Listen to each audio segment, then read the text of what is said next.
And if you can personify a potato in your story, I'm in awe. As you should be. Welcome to the KidLit Craft Podcast. This season, we're taking a deep dive into Martine Leavitt's YA novel, Buffalo Flats.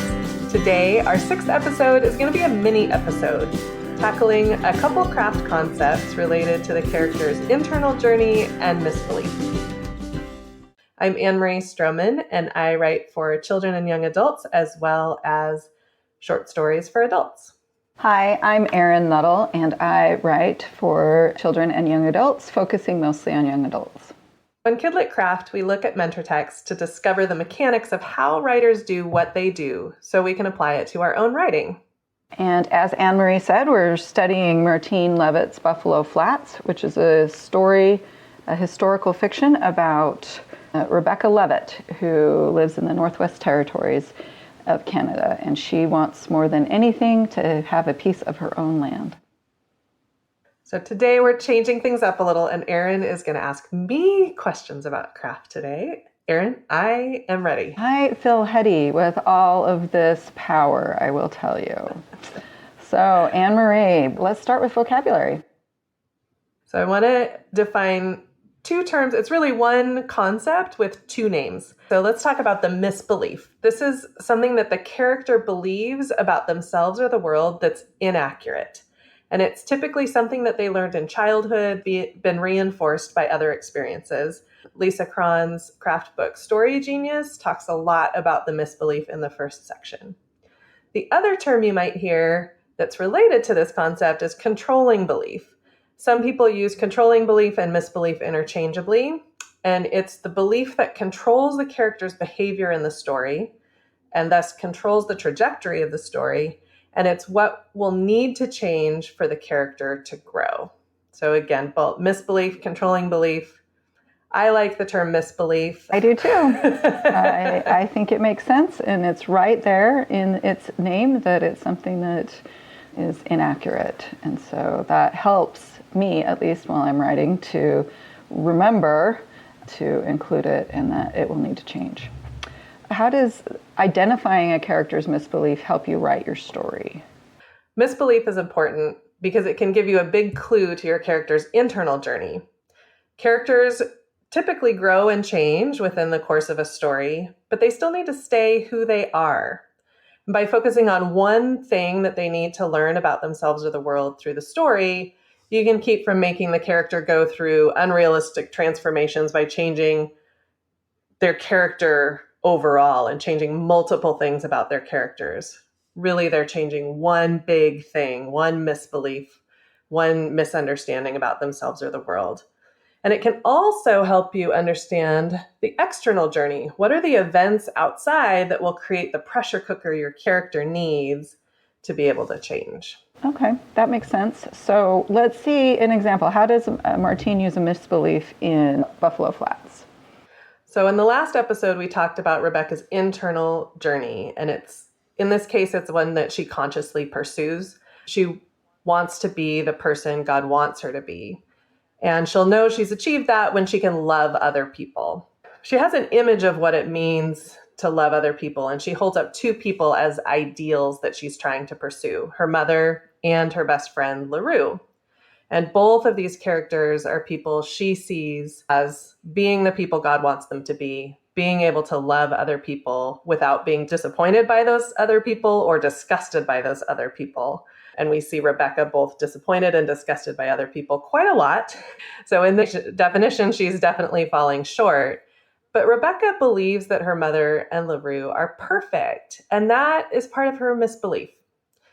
She has kind of a combined one. In order to be the person God wants her to be, she has to be perfect. And she mistakenly believes that her mother and LaRue are almost inhuman in their perfection. She has an idealized version of them. And she believes that her perfect must look like their perfect. So she's got a whole lot in this misbelief mess about what it means to be the person God wants her to be. Right. And that's a common trap, to look at ourselves and look at other people and see our own flaws and their virtues. I think it's a great realistic misbelief that she has. So we talked last time how that misbelief is reshaped both on seeing her mother and LaRue as more whole people. And they do really human things, and they don't always fit into the ideal woman mold. And she also discovers her own capacity to love people. Yeah, we saw this especially in the scene where she delivers the baby on her own. She delivers LaRue's baby sister, and she cradles that baby and loves the world at that moment.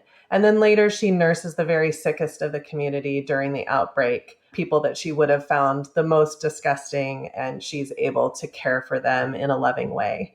So these twin ideas that Mother and LaRue are human and that Rebecca has the capacity to care for others changes her misbelief.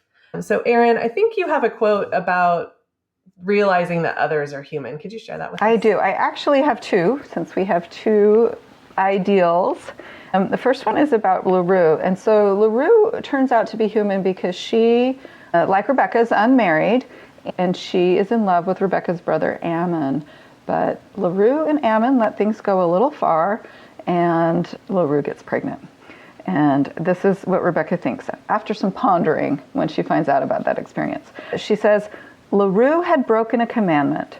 LaRue and her brother, her own upright brother, and her own perfect best friend. Why, she had thought LaRue so good, and now here she was, bad. Just a very black and white version. But then we see some growth. But that wasn't right. Rebecca didn't know how, but she knew that was not right. If she knew one thing, she knew there was something singularly and profoundly loving and good in her friend. If she knew one thing in the whole world, it was that LaRue was good. Rebecca's mind sorted. Everything she had thought was good and right seemed suddenly like phonics, a set of rules someone had made up but didn't always apply.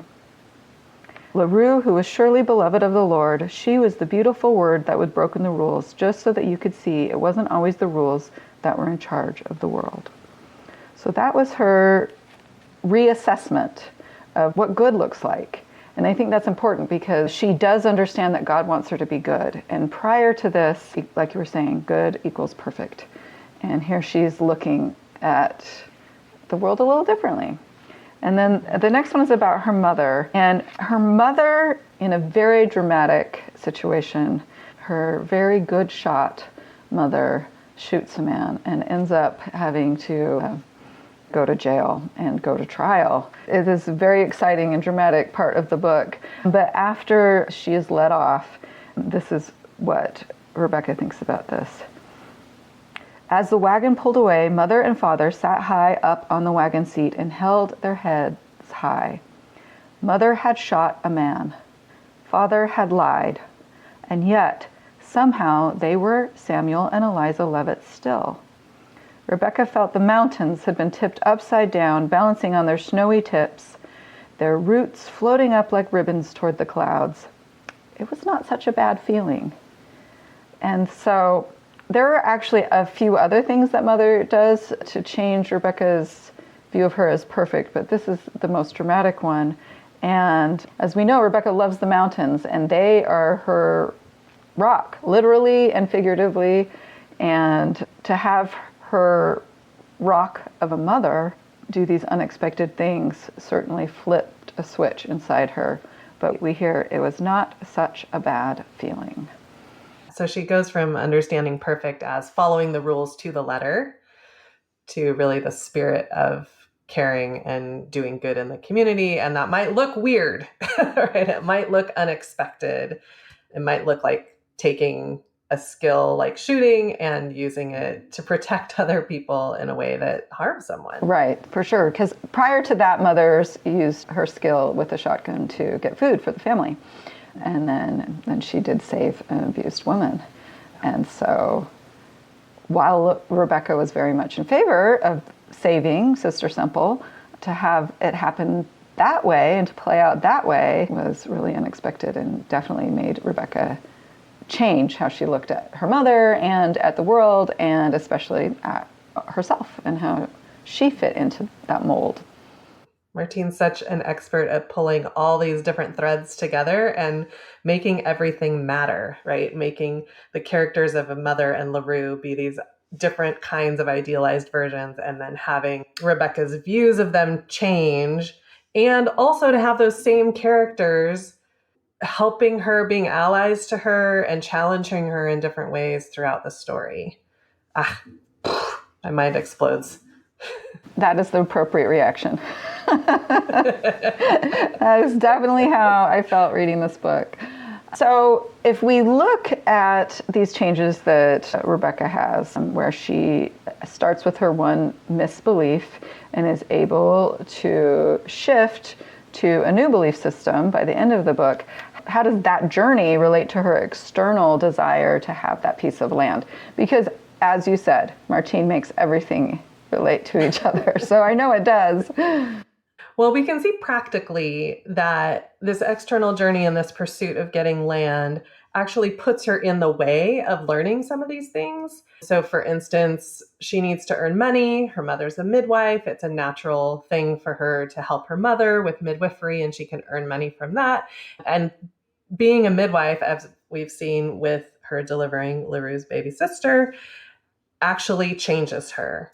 So the external journey and the things she's doing there puts her in the way of these internal changes. And arguably the internal changes are more important than this external pursuit of land.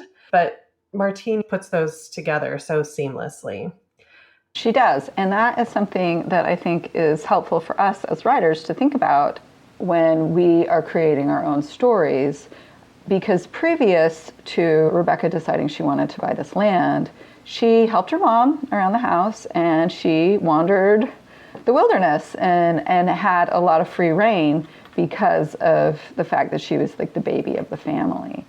By needing this almost impossible sum of money and being so determined to have it, it did, as you say, put her in situations where she was forced to step up, right? Like midwifery, you got to step up.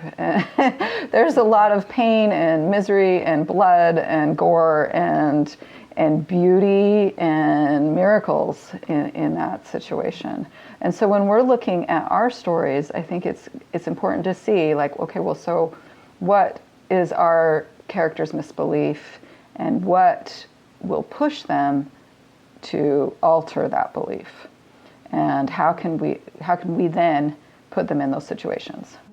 And I think it's really interesting that in this case, for this internal journey about this particular misbelief, Rebecca kind of learns she doesn't need to change that much, right? Like, change more than she already has, right? She grows through the course of the story. She becomes more loving, absolutely.